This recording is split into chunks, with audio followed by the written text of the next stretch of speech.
Good morning all of you. Unique senior secondary school के online platform पर आप सबका स्वागत है।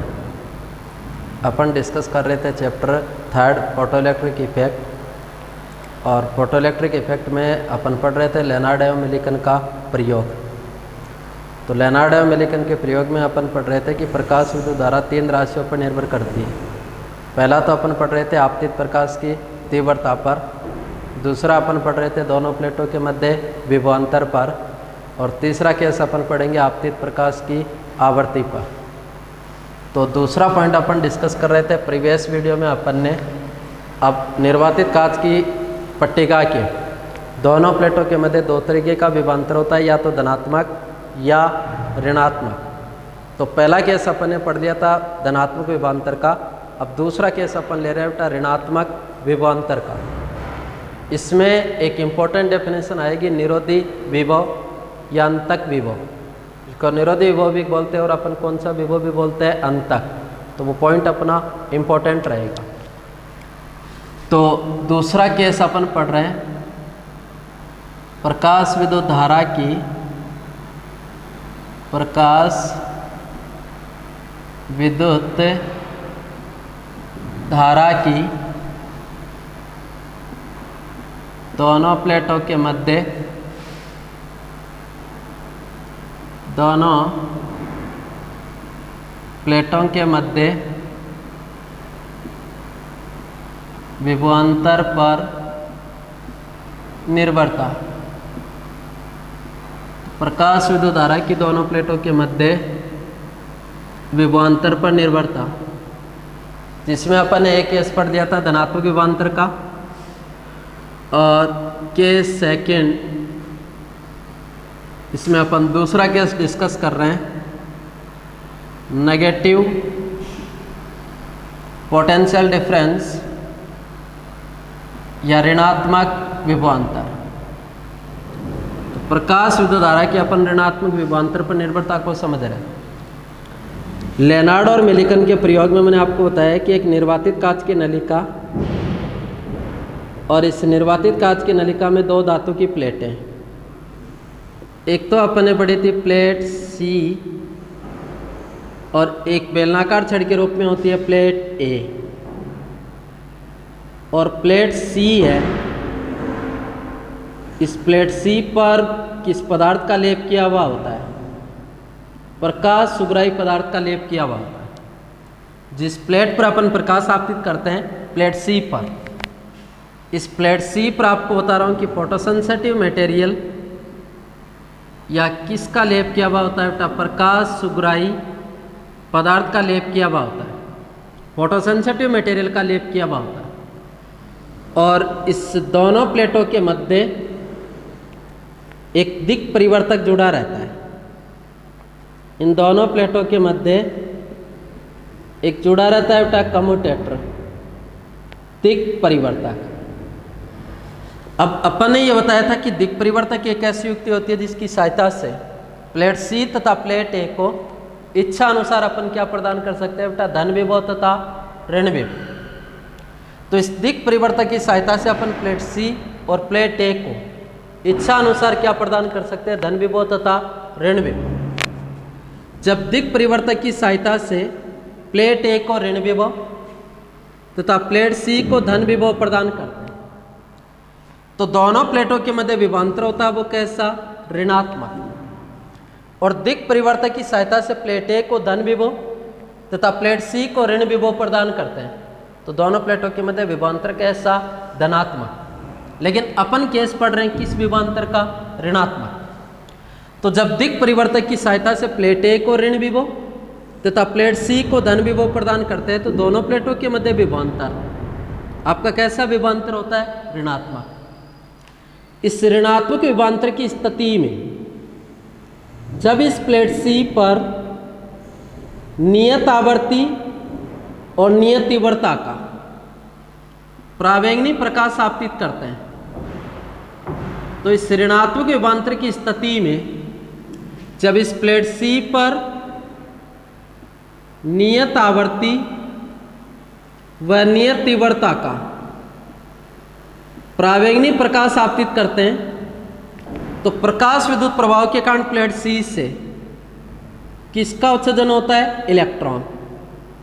इलेक्ट्रॉन का उत्सर्जन होता है। तो जैसे इस ऋणात्मक विभवांतर की स्थिति में इस प्लेट सी पर नियत आवर्ती और नियत तीव्रता का परावैंगनी प्रकाश आपतित करते हैं तो प्रकाश विद्युत प्रभाव के कारण प्लेट सी से किसका उत्सर्जन होता है? इलेक्ट्रॉन।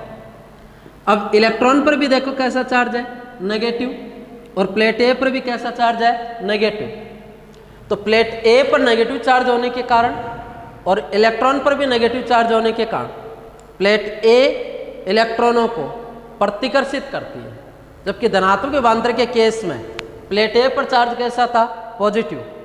इसके कारण ये इलेक्ट्रॉनों को अपनी ओर आकर्षित कर रही थी। लेकिन ऋणात्मक विभवांतर की स्थिति तो तब आती है जब प्लेट ए को चार्ज अपन कैसा देते हैं? नेगेटिव।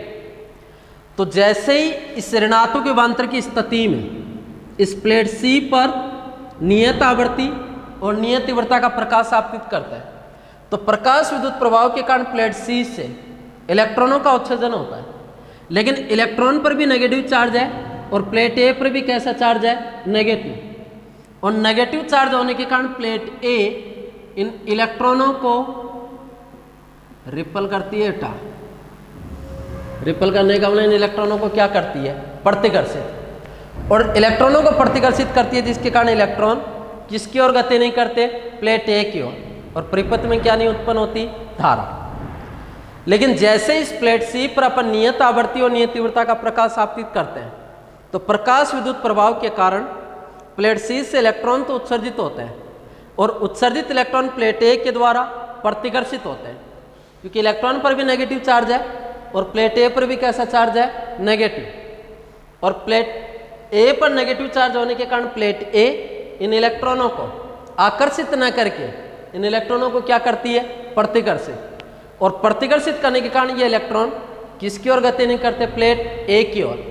और प्लेट ए की ओर गति नहीं करते तो परिपथ में क्या नहीं उत्पन्न होती? धारा।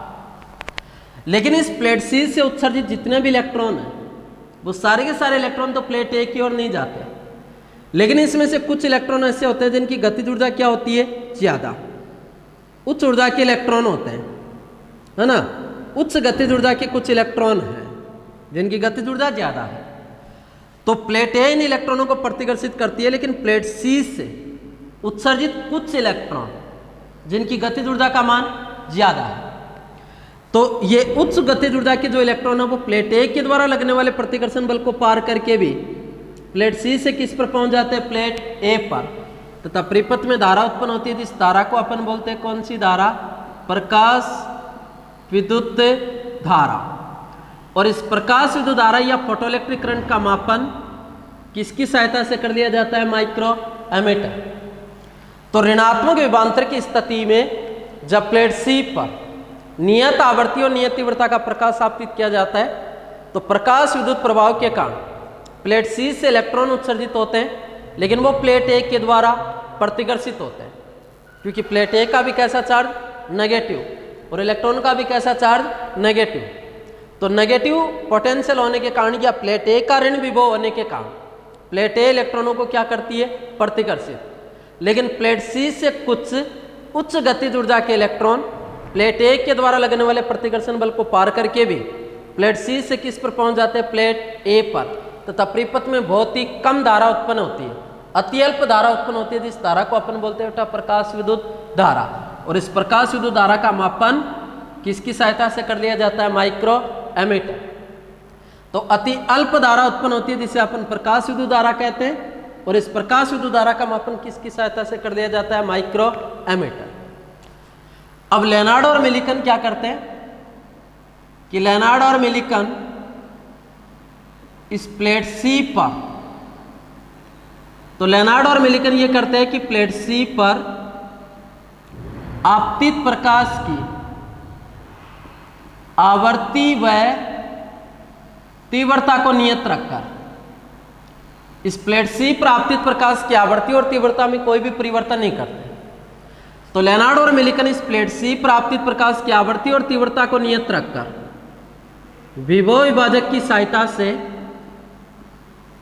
विभव विभाजक की सहायता से इन दोनों प्लेटों के मध्य किसको बढ़ाते हैं बेटा? ऋणात्मक विभवांतर के मान में क्या करते हैं? वर्दी, इसके आंकिक मान को बढ़ाते हैं।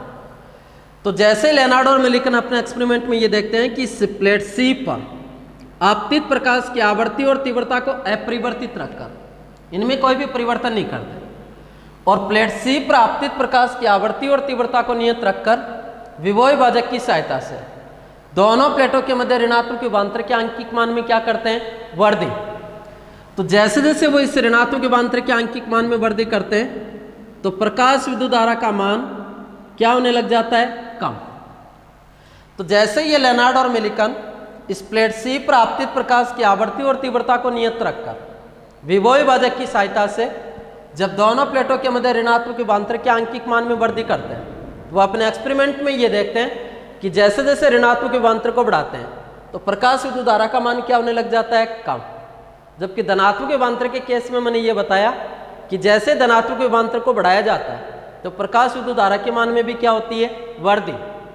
लेकिन जैसे इन दोनों प्लेटों के मध्य इस ऋणात्मक विभवांतर के आंकिक मान में वृद्धि करते हैं तो जैसे जैसे वो ऋणात्मक विभवांतर को बढ़ाते हैं तो ऋणात्मक विभवांतर को बढ़ाने पर वो अपने प्रयोग में ये देखते हैं कि प्रकाश विद्युत धारा का मान क्या होने लग जाता है? कम। क्योंकि इस ऋणात्मक विभवांतर को बढ़ाने पर प्लेट ए के ऋण विभव के मान में भी क्या होती है? वृद्धि। और ऋण विभव के मान में वृद्धि होने के कारण इस प्लेट ए की इलेक्ट्रॉनों को प्रतिकर्षित करने की क्षमता में भी वृद्धि होती है। तो ये इलेक्ट्रॉनों को ज़्यादा प्रतिकर्षित करती है। तो ज़्यादा इलेक्ट्रॉन इस ए पर न पहुंचकर धीरे धीरे उन इलेक्ट्रॉनों की संख्या क्या होने लग जाती है? कम। तो प्रकाश विद्युत धारा का मान भी क्या होने लग जाता है? कम। तथा इस ऋणात्मक विभवांतर को बढ़ाते हुए एक स्थिति ऐसी आती है जिस पर इस प्रकाश विद्युत धारा का मान कम होता हुआ कितना हो जाता है? 0। और जिस ऋणात्मक विभवांतर पर इस प्रकाश विद्युत धारा का मान 0 हो जाता है उस ऋणात्मक विभवांतर को अपन बोलते हैं बेटा कौन सा विभव? निरोधी विभव या कौन सा विभव? अंतक विभव। तो इस निरोधी विभव या अंतक विभव पर इस प्रकाश विद्युत धारा का मान कम होता हुआ कितना हो जाता है? 0। तो जैसे इस ऋणात्मक विभवांतर की स्थिति में इस प्लेट सी पर आपतित प्रकाश की आवृत्ति व तीव्रता को नियत रखकर अगर विभव भाजक की सहायता से इन दोनों प्लेटों के मध्य ऋणात्मक विभवांतर के आंकिक मान में वृद्धि करते हैं तो प्रकाश विद्युत धारा का मान क्या होने लग जाता है? कम। क्योंकि ऋणात्मक विभवांतर बढ़ाने पर प्लेट ए के ऋण विभव के मान में वृद्धि होती है जिसके कारण प्लेट ए के इलेक्ट्रॉनों को प्रतिकर्षित करने की क्षमता में भी क्या होती है? वृद्धि। तो जो प्लेट है वो इलेक्ट्रॉनों को ज़्यादा प्रतिकर्षित करती है। तो ज़्यादा प्रतिकर्षित करती है तो प्लेट सी से उत्सर्जित कम इलेक्ट्रॉन प्लेट सी से किस पर पहुंचते हैं? प्लेट ए पर। तो जैसे जैसे इस ऋण विभव के मान में वृद्धि होती है तो प्लेट ए की इन इलेक्ट्रॉनों को प्रतिकर्षित करने की क्षमता में भी क्या होती है? वृद्धि। और प्रतिकर्षित करने की क्षमता में वृद्धि होती है तो धीरे धीरे प्रकाश विद्युत धारा का मान क्या होने लग जाता है? कम। तथा इस ऋणात्मक विभवांतर को बढ़ाते हुए एक स्थिति ऐसी आती है जिस पर प्रकाश विद्युत धारा का मान कम होता हुआ कितना हो जाता है? 0। उस ऋण विभव को अपन बोलते हैं बेटा निरोधी विभव या कौन सा विभव? अंतक। और इस निरोधी विभव या अंतक विभव की स्थिति में क्या होता है कि इस निरोधी विभव या अंतक विभव की स्थिति में प्लेट सी से उत्सर्जित कोई भी इलेक्ट्रॉन किस पर नहीं पहुंच पाता? प्लेट ए पर। और जब कोई भी इलेक्ट्रॉन प्लेट ए पर नहीं पहुंच पाता इस स्थिति में प्रकाश विद्युत धारा का मान कितना होता है? 0। और प्रकाश विद्युत धारा का मान 0 होता है तो प्लेट ए के उस ऋण विभव को अपन कौन सा विभव कहते हैं बेटा? निरोधी विभव या अंतक विभव। तो ये डेफिनेशन इंपॉर्टेंट है, कई बार एग्जाम में पूछी गई। तो देखो धनात्मक विभवांतर बढ़ाते हैं तो धारा बढ़ती है जबकि ऋणात्मक विभवांतर बढ़ाने पर प्रकाश विद्युत धारा का मान क्या होने लग जाता है? कम। तथा इस ऋणात्मक विभवांतर को बढ़ाते हुए एक स्थिति ऐसी आती है जिस पर प्रकाश विद्युत धारा का मान कम होता हुआ कितना हो जाता है? 0।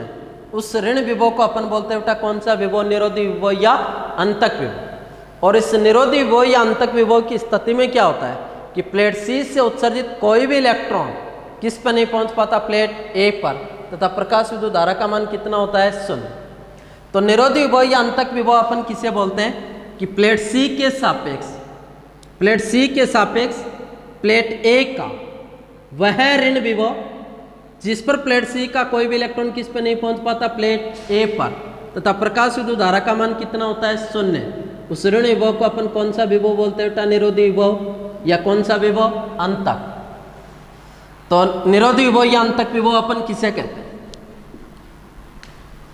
तो ऋणात्मक विभवांतर को बढ़ाते हैं तो आपको पता है कि धीरे धीरे प्रकाश विद्युत धारा का मान क्या होने लग जाता है? कम। और इस ऋणात्मक विभवांतर को बढ़ाते हुए एक स्थिति ऐसी आती है जिस पर प्रकाश विद्युत धारा का मान कम होता हुआ कितना हो जाता है? शून्य। उस ऋण विभव को अपन बोलते हैं बेटा कौन सा विभव? कौन सा विभव? निरोधी विभव या कौन सा विभव? अंतक विभव। निरोधी विभव या अंतक विभव। इसको इंग्लिश में अपन बोलते हैं बेटा स्टॉपिंग पोटेंशियल। Stopping potential. तो निरोधी विभव या अंतक विभव अपन किसे बोलते हैं? प्लेट सी के सापेक्ष, ये डेफिनेशन इंपॉर्टेंट है बेटा, कई बार बोर्ड एग्जाम में पूछी गई। प्लेट सी के सापेक्ष प्लेट ए का वह ऋण विभव, वह ऋण विभव जिस पर प्रकाश विद्युत धारा का मान, प्रकाश विद्युत धारा का मान शून्य हो जाता है। प्रकाश विद्युत धारा का मान शून्य हो जाता है। निरोधी विभव या अंतक विभव कहलाता है। निरोधी विभव या अंतक विभव कहलाता है। तो निरोधी विभव या अंतक विभव अपन किसे बोलते हैं कि प्लेट सी के सापेक्ष प्लेट ए का वह ऋण विभव जिस पर प्रकाश विद्युत धारा का मान कम होता हुआ कितना हो जाता है? शून्य। तो प्लेट सी के सापेक्ष प्लेट ए का वह ऋण विभव जिस पर प्रकाश विद्युत धारा का मान शून्य हो जाता है उसे कौन सा विभव कहते हैं अपन? निरोधी विभव या अंतक विभव। इस निरोधी विभव या अंतक विभव की स्थिति में क्या होता है कि प्लेट सी से उत्सर्जित कोई भी इलेक्ट्रॉन किस पर नहीं पहुंच पाता बेटा? प्लेट ए पर। और प्लेट सी से उत्सर्जित कोई भी इलेक्ट्रॉन प्लेट ए पर नहीं पहुंच पाता तथा प्रकाश विद्युत धारा का मान कितना होता है? शून्य। उस ऋण विभव को अपन बोलते हैं बेटा कौन सा विभव? निरोधी विभव या अंतक विभव। इस निरोधी विभव या अंतक विभव की स्थिति में क्या होता है कि इस निरोधी विभव या अंतक विभव की स्थिति में उत्सर्जित इलेक्ट्रॉन की अधिकतम गतिज ऊर्जा बाह्य विद्युत क्षेत्र के द्वारा प्रदान की गई ऊर्जा के परिमाण में तो बराबर होती है लेकिन दिशा में क्या होती है? विपरीत। तो निरोधी विभव की स्थिति में उत्सर्जित इलेक्ट्रॉन की अधिकतम गतिज ऊर्जा बाह्य विद्युत क्षेत्र के द्वारा प्रदान की गई ऊर्जा के परिमाण में बराबर लेकिन दिशा में क्या होती है? विपरीत। अब आपने फर्स्ट फिजिक्स में पढ़ा होगा कि अगर Q आवेश वाले कण को V विभवांतर प्रदान किया जाता है तो जैसे इस Q आवेश वाले कण को अगर V विभवांतर प्रदान किया जाता है तो आवेशित कण क्या करने लग जाता है? गति। और गति के कारण ऊर्जा होती है उसको अपन बोलते हैं बेटा कौन सी ऊर्जा? गतिज ऊर्जा। और उस आवेशित कण की गतिज ऊर्जा का सूत्र होता है K = Q dot V। Q उस कण का आवेश है, V उसको प्रदान किया गया क्या है? विभवांतर। तो इस निरोधी विभव की स्थिति में आपको मैं बता रहा हूँ कि प्लेट सी का कोई भी इलेक्ट्रॉन किस पर नहीं पहुँच पाता? प्लेट ए पर। और प्रकाश विद्युत धारा का मान कितना हो जाता है? शून्य। तो प्लेट सी के सापेक्ष प्लेट ए का वह ऋण विभव जिस पर प्लेट सी का कोई भी इलेक्ट्रॉन प्लेट ए पर नहीं पहुंच पाता तथा प्रकाश विद्युत धारा का मान कितना हो जाता है? शून्य। उस ऋण विभव को अपन बोलते हैं बेटा निरोधी विभव या कौन सा विभव? अंतक। इस निरोधी विभव की स्थिति में निरोधी विभव की स्थिति में उत्सर्जित इलेक्ट्रॉन की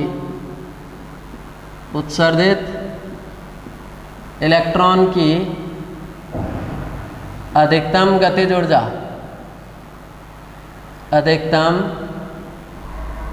ऊर्जा और अधिकतम गतिज ऊर्जा का सूत्र होता है बेटा K मैक्सिमम बराबर Q डॉट V और निरोधी विभव को लिखा जाता है बेटा V नॉट। जैसे ये माइनस का होता है निरोधी विभव होता है वो कैसा विभव होता है, ऋण, तो सिंबल किसका आता है, माइनस। अब इलेक्ट्रॉन के आवेश को अपन क्यू से न लिखकर किसे लिख देते हैं बेटा, ई। तो निरोधी विभव की स्थिति में उत्सर्जित इलेक्ट्रॉन की अधिकतम गतिज ऊर्जा का सूत्र होता है बेटा के मैक्सिमम बराबर ई डॉट वी नॉट। यहाँ ई चार्ज ऑफ इलेक्ट्रॉन का आवेश है, और इलेक्ट्रॉन का आवेश होता है बेटा माइनस 1.6 गुणा 10 की power minus 19 coulomb. V naught है, ये वी नॉट कौन सा विभव है, निरोधी विभव। तो यहां से अपन निरोधी विभव का सूत्र निकालते हैं। तो निरोधी विभव और निरोधी विभव V not is equal to हो जाएगा बेटा के मैक्सिमम अपॉन ई। तो निरोधी विभव ज्ञात करने का सूत्र हो गया बेटा V not is equal to K maximum upon E. कई बार अपन को न्यूमेरिकल देगा कि प्रकाश विद्युत प्रभाव में उत्सर्जित इलेक्ट्रॉन की अधिकतम गतिज ऊर्जा 4 इलेक्ट्रॉन वोल्ट है, तो निरोधी विभव की गणना कीजिए। तो आपको डायरेक्ट लगाना निरोधी विभव V not is equal to K maximum upon E. K maximum की वैल्यू होगी 4 इलेक्ट्रॉन वोल्ट, ई से ही क्या हो गया, कैंसिल आउट। तो निरोधी विभव का माना जाएगा बेटा कितना वोल्ट, 4। अब इसको अपन ऐसा भी लिख सकते हैं कि गतिज ऊर्जा का सूत्र होता है अपन सबको होता है बेटा 1/2 एम वी स्क्वायर। अब अधिकतम गतिज ऊर्जा होगी तो वेग भी अधिकतम, तो 1/2 एम वी मैक्सिमम का whole square is equal to अपन लिख सकते हैं बेटा ई इंटू वी नॉट। यहाँ से इसको अपन ऐसा भी लिख सकते हैं वी मैक्सिमम का whole square is equal to 2e V naught upon M. तो यहाँ से मैं ये पूछूं कि प्रकाश विद्युत प्रभाव में उत्सर्जित इलेक्ट्रॉन का कौन सा वेग, अधिकतम वेग, और अधिकतम वेग का यहाँ से सूत्र निकालो तो अधिकतम वेग वी मैक्सिमम बराबर हो जाएगा under root 2e V naught upon M. तो ये तो उत्सर्जित इलेक्ट्रॉन की अधिकतम वेग ज्ञात करने का सूत्र है, और ये उत्सर्जित इलेक्ट्रॉन की अधिकतम गतिज ऊर्जा। तो निरोधी विभव की स्थिति में उत्सर्जित इलेक्ट्रॉन की अधिकतम गतिज ऊर्जा का सूत्र होता है बेटा K maximum is equal to E dot V naught. E electron का आवेश है, जबकि वी नॉट आपका कौन सा विभव होता है, निरोधी विभव। तो निरोधी विभव की परिभाषा याद रखनी है कि प्लेट सी के सापेक्ष प्लेट ए का वह ऋण विभव या नेगेटिव पोटेंशियल होता है। तो प्लेट सी के सापेक्ष प्लेट ए का वह ऋण विभव जिस पर प्लेट सी का कोई भी इलेक्ट्रॉन किस पर नहीं पहुंच पाता, प्लेट ए पर, तथा प्रकाश विद्युत धारा का मान कितना होता है, 0। उस ऋण विभव को अपन बोलते हैं बेटा कौन सा विभव, निरोधी विभव या अंतक विभव। इस निरोधी विभव की स्थिति में उत्सर्जित इलेक्ट्रॉन की अधिकतम गतिज ऊर्जा बाह्य विद्युत क्षेत्र के द्वारा प्रदान की गई ऊर्जा के परिमाण में तो बराबर होती है, लेकिन दिशा में क्या होती है, विपरीत। तो निरोधी विभव की स्थिति में उत्सर्जित इलेक्ट्रॉन की अधिकतम गतिज ऊर्जा का सूत्र होता है के maximum is equal to E dot V not. तो V not is equal to हो जाएगा बेटा के मैक्सिमम अपॉन ई, और यहाँ वी नॉट अब कौन सा विभव है, निरोधी विभव। और अधिकतम वेग का सूत्र होगा बेटा V maximum is equal to 2e V naught upon M. E charge of electron, V naught निरोधी विभव, और एम है मास ऑफ इलेक्ट्रॉन का द्रव्यमान, और इलेक्ट्रॉन का द्रव्यमान होता है बेटा 9.1 गुणा 10 की पावर माइनस 31 kg। तो कहने का मतलब ये हो गया कि धनात्मक विभवांतर बढ़ाने पर तो प्रकाश विद्युत धारा बढ़ती है, और धनात्मक विभवांतर को बढ़ाते हुए एक स्थिति ऐसी आती है जिस पर प्रकाश विद्युत धारा का मान अधिकतम होकर नियत हो जाता है, और उस नियत धारा को अपन बोलते हैं बेटा कौन सी धारा, संतृप्त प्रकाश विद्युत धारा। लेकिन ऋणात्मक विभवांतर को बढ़ाने पर प्रकाश विद्युत धारा का मान जैसे जैसे ऋणात्मक विभवांतर को बढ़ाते हैं तो प्रकाश विद्युत धारा का मान क्या होने लग जाता है, कम, क्योंकि ऋणात्मक विभवांतर को बढ़ाने पर प्लेट ए के ऋण विभव के मान में वृद्धि होती है, जिसके कारण प्लेट ए की इलेक्ट्रॉनों को प्रतिकर्षित करने की क्षमता में भी क्या होती है, वृद्धि। तो इलेक्ट्रॉनों को ज़्यादा प्रतिकर्षित करने के कारण धारा का मान क्या होने लग जाता है, कम। और इस ऋणात्मक विभवांतर को बढ़ाते हुए एक स्थिति ऐसी आती है जिस पर प्रकाश विद्युत धारा का मान कम होता हुआ कितना हो जाता है, 0। उस ऋण विभव को अपन बोलते हैं निरोधी विभव या कौन सा विभव, अंतक। और निरोधी विभव या अंतक विभव अपन किसे बोलते हैं कि प्लेट सी के सापेक्ष प्लेट ए का वह ऋण विभव जिस पर प्लेट सी का कोई भी इलेक्ट्रॉन किस पर नहीं पहुंच पाता, प्लेट ए पर, तथा प्रकाश विद्युत धारा का मान कितना होता है, 0। उस ऋण विभव को अपन बोलते हैं निरोधी विभव या अंतक विभव। या अपन ये भी बोल सकते हैं कि कैथोड के सापेक्ष एनोड का वह ऋण विभव जिस पर कैथोड का कोई भी इलेक्ट्रॉन किस पर नहीं पहुंच पाता, एनोड पर, तथा प्रकाश विद्युत धारा का मान कितना होता है, 0। उस ऋण विभव को बोलते हैं बेटा निरोधी विभव या अंतक विभव। और निरोधी विभव की स्थिति में उत्सर्जित इलेक्ट्रॉन की अधिकतम गतिज ऊर्जा का सूत्र होता है के मैक्सिमम। ये मैक्सिमम काइनेटिक एनर्जी है और अधिकतम गतिज ऊर्जा का सूत्र होता है के maximum is equal to E.V0। बाकी अपन कल डिस्कस करेंगे बेटा। Thank you.